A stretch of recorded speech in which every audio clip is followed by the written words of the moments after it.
first thing that I wanted to discuss was I think পরশু দিন video upload করেছিলাম regarding ইগস্টি match এবং ঠিক সঙ্গে সঙ্গে ভিডিওটা আপলোড হওয়ার কিছুক্ষণের পরেই দেখলাম যে ইগস্টি ম্যাচকে স্যাক করে দেওয়া হয়েছে। It was the right decision that AIFF took and I think সবাই এটাতে সাপোর্ট করবে যে sacking Igor Stimac was the right decision. But আমরা এটা কিন্তু বারবার ভুলে যাচ্ছি যে ইগস্টি ম্যাচকে স্যাক করা হয়েছে উইদাউট এনি কম্পেনসেশন। তার মানে এই ব্যাপারটা কিন্তু পুরোপুরি কোর্টে যেতে চলেছে এবং আমি জানি যে ইগস্টি ম্যাচে স্যাক হওয়া নিয়ে প্রত্যেকেই ভীষণ খুশি, বাট এটা লং টার্ম ইমপ্লিকেশনস বা এটা লং টার্ম এফেক্ট কি হতে চলেছে এই সম্পর্কে কিন্তু খুব কম লোকেরই ধারণা আছে। তো আজকে সেই বিষয়তেই আমরা কথা বলবো যে ইগস্টি ম্যাচকে স্যাক করা যতটা ভারতীয় ফুটবলের জন্য ভালো হয়েছে ততটাই কিন্তু আগামী দিনে এই ডিসিশনটা খারাপও হতে পারে এবং এটা আমি কোন রকম কিন্তু কোচিং পার্সপেক্টিভ থেকে বলছি না, I am completely saying this on administration front। তো সেই কারণে আগে জেনে নেওয়া যাক যে এই লাস্ট দুদিনের মধ্যে কি হয়েছে ইগস্টি ম্যাচ এবং AIFF এর মধ্যে। সো 17th জুন ইগস্টি ম্যাচকে অফিশিয়ালি ওভার ইমেল জানিয়ে দেওয়া হয়েছিল যে আপনার কন্ট্রাক্ট আমরা টার্মিনেট করছি, কিন্তু সেটার এগেইনস্টে যে বকেয়া টাকা ইগস্টি ম্যাচের পাওনা, যেটা সম্পর্কে আমি আমার লাস্ট ভিডিওতে আলোচনা করেছিলাম যে ইগস্টি ম্যাচের কোনো এক্সিট ক্লজ নেই, অর্থাৎ AIFF চাইলেও কিন্তু স্যাক করতে পারবে না ইগস্টি ম্যাচকে উইদাউট আ প্রপার কম্পেনসেশন এবং সেই কম্পেনসেশন অ্যামাউন্টটা প্রায় 6 কোটি টাকা। অর্থাৎ ইন্ডিয়ান ফুটবলকে বা AIFF কে ইগস্টি ম্যাচকে যদি স্যাক করতে হয় তাহলে 6 কোটি টাকা দিয়ে তাকে স্যাক করতে হবে, কিন্তু যেটা বললাম সেই ভিডিওতে AIFF এর কাছে এই মুহূর্তে সেই টাকা নেই বা আগামী দিনেও সেই টাকা আসবে কিনা, একটা কোচের পেছনে এত টাকার কম্পেনসেশন AIFF দিতে পারবে কিনা সেটা সম্পর্কে কিন্তু কোনো ক্ল্যারিটি নেই। তো সেই কারণে ফার্স্ট অফ অল এই যে ইগস্টি ম্যাচকে স্যাক করা হলো without a proper compensation, it itself is a violation of the contract. তো এখান থেকেই কিন্তু ব্যাপারটা শুরু হচ্ছে এবং ইগস্টি ম্যাচ হয়তো খারাপ কোচ হতে পারেন আমাদের ভারতীয় ফুটবলের জন্য, আমি ওনার ক্যালিবারকে কিন্তু কোয়েশ্চেন করছি না, বাট আমাদের ভারতীয় ফুটবলের যেরকম কোচ দরকার ছিল Igor Stimac could not be that coach in 5 years।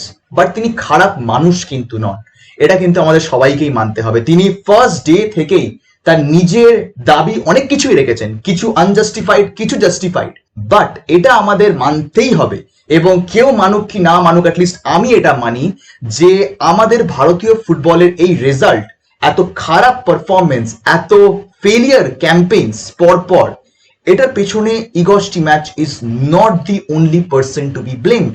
এর পেছনে একটা বড় অ্যাডমিনিস্ট্রেশন রয়েছে, আমাদের ডিসফাংশনাল ইন্ডিয়ান ফুটবল ফেডারেশন রয়েছে, যেই কারণে তুমি যে কোনো কোচকে নিয়ে আসো, এবং এটা আমাদের নবাবদা আই থিঙ্ক এটা কোট করেছিলেন যে তুমি অ্যালেক্স ফার্গুসনকে নিয়ে চলে এসো, তুমি যে কোনো বড় মাপের কোচকে নিয়ে চলে এসো, আমাদের ইন্ডিয়ান ফুটবল ফেডারেশন যেরকম ভাবে চলে, আমাদের ইন্ডিয়ান ফুটবল ইনফ্রাস্ট্রাকচার যেরকম রয়েছে, সেরকম একটা সিচুয়েশনে যে কোনো কোচ রেজাল্ট আনতে কিন্তু পারবে না। It's very very difficult to coach the Indian national football team.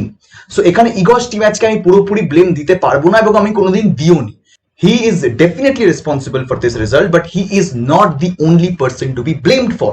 এবং সেই কারণে ইগস্টি ম্যাচ কিন্তু খুব সময় নিয়ে তার উত্তর AIFF কে দিয়েছেন। তো 17 তারিখ এটা অ্যানাউন্স করা হয়েছিল যে ইগস্টি ম্যাচকে স্যাক করা হচ্ছে।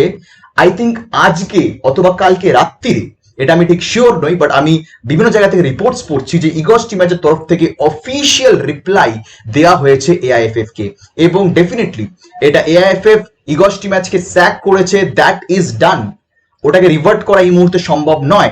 বাট যে কম্পেনসেশনটা ইগস্টি ম্যাচ ডিজার্ভ করে বা তার পাওনা, বিকজ তার কন্ট্রাক্টে পরিষ্কার করে সেটা লেখা রয়েছে, সেই টাকা তো AIFF কে মোস্ট প্রবলি হয়তো দিতেও হতে পারে। এবার এটার জন্যে কিন্তু ব্যাপারটা যাচ্ছে কোর্টে। So it's going to be a legal battle এবং আমি কখনোই এটা বুঝতে পারি না কি করে এই টাকা পয়সা লেনদেনের ব্যাপার সব সময় আমাদের এই ভারতীয় ফুটবলে, সে ন্যাশনাল টিম হোক সে ক্লাব হোক, it ends up in a legal battle. কেন with respect you cannot let go of a coach, you cannot let go of a player? সবসময় কেন প্রত্যেকবার এরকম একটা সিচুয়েশন আসবে যেখানে whatever relations you have built in over the last few years working together, সেটা সমস্তটা ভেঙে যায়? এটা কেন হয় আমি আজও বুঝতে পারলাম না। বাট আই ডোন্ট নো, মানে এটা আই থিঙ্ক ফেডারেশনকে দায়িত্ব নিতে হবে যাতে এই সিচুয়েশনস গুলো না আসে। বাট ফেডারেশন ভাই কি করবে, কারণ আমরা এতটাই গরিব একটা ফেডারেশন, কিছু করার নেই, দিস আর ফ্যাক্টস। বাট আমার চিন্তাটা কোথায় হচ্ছে জানো, সেটা হচ্ছে যে ফার্স্ট অফ অল এআইএফএফ কে এই লিগাল ব্যাটেলটা লড়তে হবে, অর্থাৎ অ্যাডভোকেট আনো, কোর্ট কাচারি করো, ডেটের পর ডেট পাও, এবং এটা কবে সলভ হবে, কবে রিজলভ হবে কোনো ঠিক নেই। It can be within 6 months, it can be within a year, 2 years, nobody knows. অর্থাৎ একটা ফিক্সড কস্ট তোমাকে পেছনে দিতেই হবে এই একটা লিগাল ব্যাটেলের পেছনে, you have to incur that cost. অর্থাৎ পার মান্থ এআইএফএফ যা খরচা করতো অ্যাডিশনালি আরো খরচা বাড়লো। This is the first thing. Second thing is, in case Igor Stimac যদি এই ব্যাটেলটা জেতে, which he has a very good case of winning, আমি জানি না যে এআইএফএফ তাদের নিজেদের ডিফেন্স কি তৈরি করছে, but looking at the contract, যে কন্ট্রাক্টের সম্পর্কে আমরা সবসময় আলোচনা করে আসছি যে এই কন্ট্রাক্টে কোনো এক্সিট ক্লজ নেই, তো কি ক্লজ দেখিয়ে এআইএফএফ ইগস্টি ম্যাচের এই কন্ট্রাক্ট টার্মিনেট করলো without any compensation, that remains a big question. তো অর্থাৎ যদি এই স্যাকিংটা জাস্টিফাইড না হয়, if it is not legal, তাহলে সেক্ষেত্রে AIFF is bound to pay Igor Stimac the 6 crores rupees। তো either there could be 2 reasons, one, যে এখন এআইএফএফ এর কাছে টাকা নেই, তো সেই কারণে তারা এটাকে ডিলে করে দিল যাতে এই টাকাটা তাদেরকে পরে দিতে হয়, বাট দিতে তো তোমাকে হবেই। যদি ইনকেস ইগস্টি ম্যাচ জেতে, তাহলে একটা টাইমের পর গিয়ে তোমাকে 6 কোটি টাকাও দিতে হচ্ছে যদি ইগস্টি ম্যাচ জেতে। এরই সাথে যতদিন কেসটা চললো সেটার পেছনেও তোমাকে টাকা ঢালতে হচ্ছে, এবং এরই সাথে যে নতুন কোচ আসবে তোমাকে তার পেছনেও টাকা ঢালতে হচ্ছে। সো এত টাকা এআইএফএফ পাবে কোত্থেকে? So definitely there is going to be cost cutting in different areas of Indian football, যেটা আমরা হয়তো জানতেও পারবো না, আমরা দেখতেও পারবো না, বিকজ এতটাই নিশ একটা ব্যাপার। তো সেই কারণে Indian football is going to be affected by this decision in the long term, mark my words. But যাই হোক, এটা তো গেল যে লং টার্মে ইন্ডিয়ান ফুটবলের উপর এই ডিসিশনটার এফেক্ট কি পড়বে, সেটা আমার নিজের যা মতামত ছিল আমি তোমাদেরকে জানালাম। অবশ্যই তোমরা জানি যে তোমাদের কি মতামত, but the video does not end here. কারণ আমি যেটা ফার্স্টে বলেছিলাম যে Igor Stimac is not the only person to be blamed for, এবং ঠিক এই কথাটা ধরেই ইগস্টি ম্যাচ কিন্তু রিপ্লাই দিয়েছে এআইএফএফ কে রিগার্ডিং হিজ স্যাকিং। একটা বিশাল বড় ইমেল ইগস্টি ম্যাচের তরফ থেকে পাঠানো হয়েছে উইথ প্রপার পয়েন্টার্স। তো আজকে আমরা সেই সম্পর্কে একটুখানি ডিসকাশনস করব যে কি কি প্রমিস করা হয়েছিল ইগস্টি ম্যাচকে যেগুলো এআইএফএফ ফুলফিল করতে পারেনি, কি কি জিনিস ইন্ডিয়ান ফুটবলকে দেওয়া হয়নি ফ্রম দ্য ফেডারেশন, এবং এরই সাথে আমরা এটাও দেখব যে আমাদের ইন্ডিয়ান ফুটবল কিরকম ভাবে চলে বিহাইন্ড দ্য সিনস। আমরা অবভিয়াসলি সবকিছু জানতে পারি না, but Igor Stimac has definitely put a lot of things into light, এবং এটা কিন্তু একটা মেজর আপডেট, বিকজ এআইএফএফ কেও কিন্তু একটা রিপ্লাই দিতে হবে, because this questions are raised in open platform. তো সেই কারণে এআইএফএফ এগুলোর জবাব দেবে কিনা এটাও কিন্তু একটা বড় প্রশ্ন থেকে যাচ্ছে। বাট শুরু করা যাক যে এআইএফএফ এর বিরুদ্ধে ইগস্টি ম্যাচ কি কি অ্যালিগেশনস লাগিয়েছে। সো প্রথমেই ইগস্টি ম্যাচ যেটা খুব পরিষ্কার ভাষায় বলেছেন যে আমার কোনো কম্পেনসেশন চাই না। হ্যাঁ, আমি উইদাউট এনি কম্পেনসেশন এই স্যাকিং মানতে রাজি আছি, কিন্তু আমার ওপরে যারা রয়েছে, যারা এআইএফএফ অ্যাডমিনিস্ট্রেশনের মাথা, তারা কি রেসপন্সিবিলিটি নেবে আমার সাথেও এই হারের? বিকজ এটা আমি আগের দিনের ভিডিওতে আলোচনা করছিলাম যে এআইএফএফ এর তরফ থেকে কিছু প্রমিস করা হয়েছিল ইগস্টি ম্যাচকে। তো ইগস্টি ম্যাচ কিন্তু সেই প্রমিসেস গুলোর বেসিস করেই কিন্তু প্রমিস করেছিলেন যে তিনি ইন্ডিয়াকে ওয়ার্ল্ড কাপের কোয়ালিফায়ারের 3rd রাউন্ডে নিয়ে যাবেন। তো অর্থাৎ ইগস্টি ম্যাচ এখানে যেটা বলতে চাইছেন সেটা হচ্ছে যে যারা আমার ওপরে রয়েছে তারাই নিজেদের প্রমিসেস ফুলফিল করতে পারেনি, তো আমি কি করে ফুলফিল করব? তো সেই কারণে তিনি বলছেন যে এটা আমার একার রেসপন্সিবিলিটি নয়, আমার সাথে সাথে যারা যারা এই রেজাল্টের জন্য রেসপন্সিবল তারাও কি নিজেদের পজিশন ছাড়তে রাজি রয়েছে। তো তারা যদি নিজেদের পজিশন ছাড়তে রাজি হয়ে যায়, আমিও এই স্যাকিং মানতে রাজি আছি, আমাকে 1 টাকাও দিতে হবে না, which is a very very valid point. I love this man. এটা আমি আগেও বলেছি, ইগস্টি ম্যাচ কিন্তু খারাপ কোচ হতে পারেন ভারতীয় ফুটবলের জন্য, কিন্তু মানুষটা খারাপ নন। তিনি কিন্তু জানেন ইন্ডিয়ান ফুটবলের প্রবলেমস কোথায়। তিনি কিন্তু ভারতে 5 বছর থেকেছেন, এখানকার কালচার তিনি বুঝে নিয়েছেন। এখানে পলিটিক্স ছাড়া কিন্তু আর কিছু চলে না, ফেডারেশনের ভেতরেও ফেডারেশনের বাইরেও। ইগস্টি ম্যাচ কিন্তু প্রপার এটা একটা পলিটিক্যাল মুভ খেললেন, তিনি তার সেকেন্ডটাকে জাস্টিফাই করলেন, এবং এরই সাথে তার নিজের ওপর থেকে কিন্তু পুরো ব্লেমটা দিয়ে দিলেন ফেডারেশনের মাথায়। তো এটা কিন্তু আমার মনে হয় ভেরি গুড মুভ, এবং obviously AIFF has to answer যে ইগস্টি ম্যাচ যেগুলোকে পয়েন্ট আউট করেছে, সেগুলো আলোচনা করব, সেগুলোর উত্তর এআইএফএফ কে দিতেই হবে। বাট যাই হোক, আমি কন্টিনিউ করছি। তো তিনি তার নিজের হতাশা দেখিয়েছেন এবং জানিয়েছেন যে 5 বছর আমি ভারতে ছিলাম, ইন্ডিয়ান ফুটবলের জন্য যথেষ্ট পরিশ্রম করেছি, দিন রাত এক করে দিয়েছি যাতে ইন্ডিয়ান ফুটবলের উন্নতি হয়। তো সেখানে দাঁড়িয়ে this was the last thing he expected, যে এরকম ভাবে তাকে তাড়ানো হবে without a proper meeting, without compensation. এটা কিন্তু তার নিজের সেকেন্ড পয়েন্ট তুলেছেন। তারপরে তিনি এটাও জানিয়েছেন যে আমি এটাতে খুবই শক, আপনারা বারবার এটা বলছেন যে আমি বলেছি যে আমি যদি ইন্ডিয়াকে ওয়ার্ল্ড কাপের কোয়ালিফায়ারের 3rd রাউন্ডে নিয়ে না যাই তাহলে আমি স্টেপ ডাউন করবো, অথচ আমি স্টেপ ডাউন করছি না। কিন্তু কোথাও তো আপনারা এটা বলছেন না যে আমরাও কিছু জিনিস প্রমিস করেছিলাম এই 10টি ম্যাচকে যেগুলো আমরা দিতে পারিনি, এবং যেই যেই জিনিস আমি চেয়েছিলাম এগুলো কোনোটাই আমার নিজের জন্য চাইনি, এটা আমি ভারতীয় ফুটবলের জন্য চেয়েছিলাম, আমার নিজের স্টাফদের জন্য চেয়েছিলাম, আমার নিজের প্লেয়ারদের জন্য চেয়েছিলাম। তো সেই প্রমিসেস গুলো এআইএফএফ যে ফুলফিল করতে পারেনি, তো সেই সম্পর্কে এআইএফএফ কেন কোনো কথা বলছে না? এবং তিনি এইটা পয়েন্ট ওয়াইজ মনে করিয়ে দিচ্ছেন যে এআইএফএফ কি কি প্রমিস করেছিল এই 10টি ম্যাচকে এবং কি কি ফুলফিল করা হয়নি।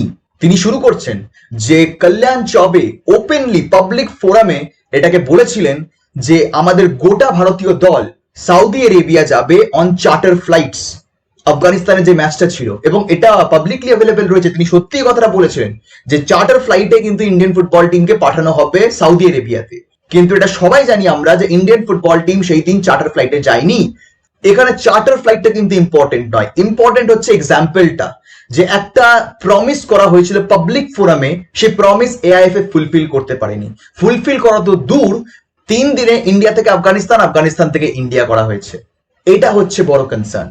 দ্বিতীয়ত যেটা তিনি বলেছেন সেটা হচ্ছে যে আফগানিস্তান টিম যখন এলো আমাদের ইন্ডিয়াতে খেলতে, তারা আমাদের নিজেদের ভারতীয় দলের আগে পৌঁছে গেছে এবং তারা প্রপার রেস্ট পেয়েছে। সেখানে আমাদের ভারতীয় দল যারা নাকি হোম টিম, যারা এই খেলাটাকে হোস্ট করছে, তারা নাকি 30 ঘন্টা ট্রাভেল করে উইদাউট স্লিপ গুয়াহাটি এসছে। ওয়াই? কেন আমাদের ইন্ডিয়ান ফুটবল টিমের আইটিনারি এরকম ভাবে ডিজাইন করা হয়েছে? কেন আমাদের প্লেয়ার্সরা রেস্ট পায়নি? এবার definitely we saw the results. আফগানিস্তানের এগেনস্টে মাত্র 1 পয়েন্ট আমরা পেয়েছি, এবং this was just another example of mismanagement happening in Indian football. কেন আমাদের প্লেয়ার্সরা প্রপার রেস্ট পাবে না ইম্পর্টেন্ট ম্যাচেস গুলোর আগে? এগুলো তো ভাবতে হবে আমাদেরকে, রাইট? আমরা শুধুমাত্র সবসময় কোচদেরকে ব্লেম দিয়ে দিই, বাট এটা তো ঠিক নয়। অফ দ্য ফিল্ড কি হচ্ছে, কিরকম ভাবে একটা টিম চলছে, সেটা কিন্তু একটা বড় ফ্যাক্টর হয়ে যায় যে কোনো টিমের যে কোনো ক্যাম্পেইন। এবং এখানে যদি আমাদের অফ দ্য ফিল্ড প্রিপারেশন এরকম হয়, then I think we don't deserve to be playing in even Asia cup. তারপরে যেটা নিয়ে অনেক আলোচনা হয়েছিল, আমাদের জিপিএস ইকুইপমেন্ট, সেটাই নাকি হারিয়ে গেছিল।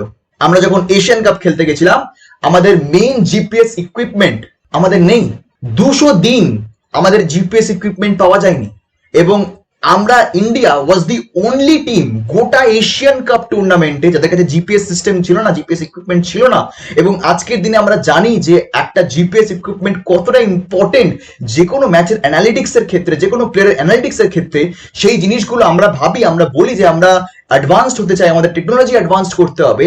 সেখানে দাঁড়িয়ে আমাদের নাকি Indian national football team without GPS equipment 200 দিনের ওপর কাজ করতে হয়েছে, এবং জিপিএস ইকুইপমেন্ট হারিয়েছে না প্রোভাইড করা হয়নি, nobody knows. But this was also something which he raised as a concern, যে আমার জিপিএস ইকুইপমেন্ট চাই, আমাকে দেওয়া হোক।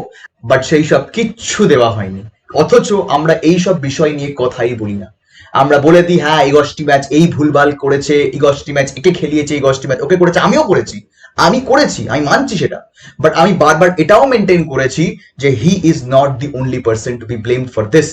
এই জিনিসগুলোর কারণে আমি বলেছি যে এই জিনিসগুলো আমরা দেখতে পাই না, যেগুলো মাঠের বাইরে হয়, বাট এটা একটা মেজর ফ্যাক্টর আমাদের খারাপ পারফরমেন্সের পেছনে। তো এআইএফএফ কেন এগুলো করেছে? এআইএফএফ এর যুক্তি কি? এআইএফএফ এর কি স্টেটমেন্ট এটার এগেনস্টে আমরা জানতে চাই। This has to be the question that people need to ask mister Kalyan Chaubey and AIFF. But যাই হোক, আমি এরপরে আরো আছে, এখন লিস্ট শেষ হয়নি। Let's come to the next topic.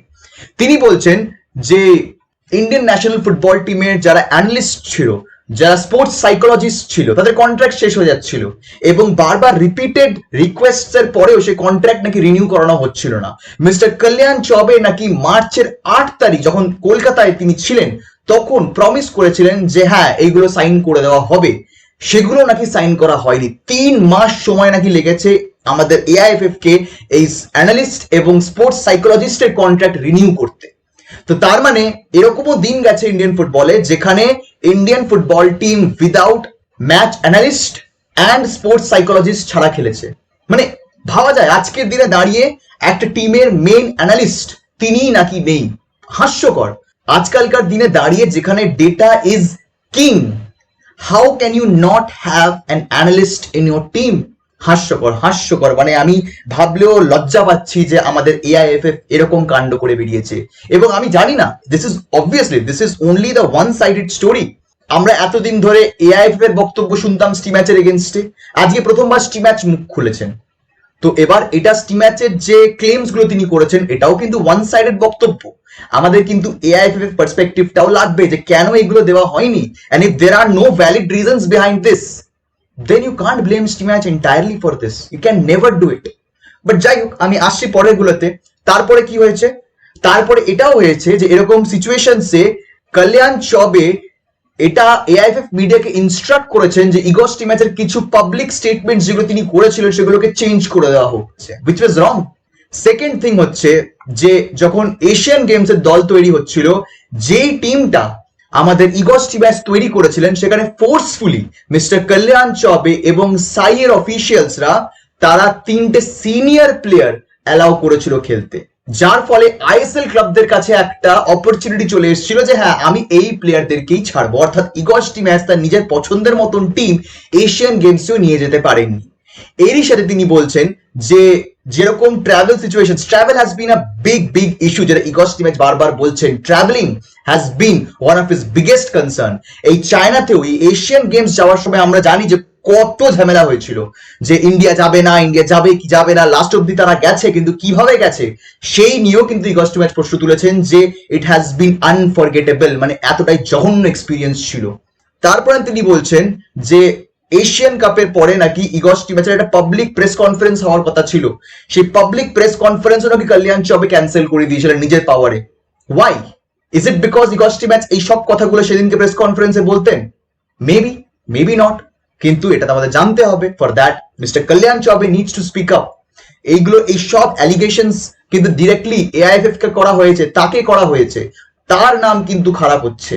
অর্থাৎ তাকে এসেই কিন্তু এগুলোকে প্রুভ করতে হবে যে এগুলো ভুল, এগুলো মিথ্যে। কিন্তু সেটা কি এআইএফএফ, সেটা কি মিস্টার কল্যাণ চবে করতে পারবে? যদি করতে পারে then well and good, we want those answers.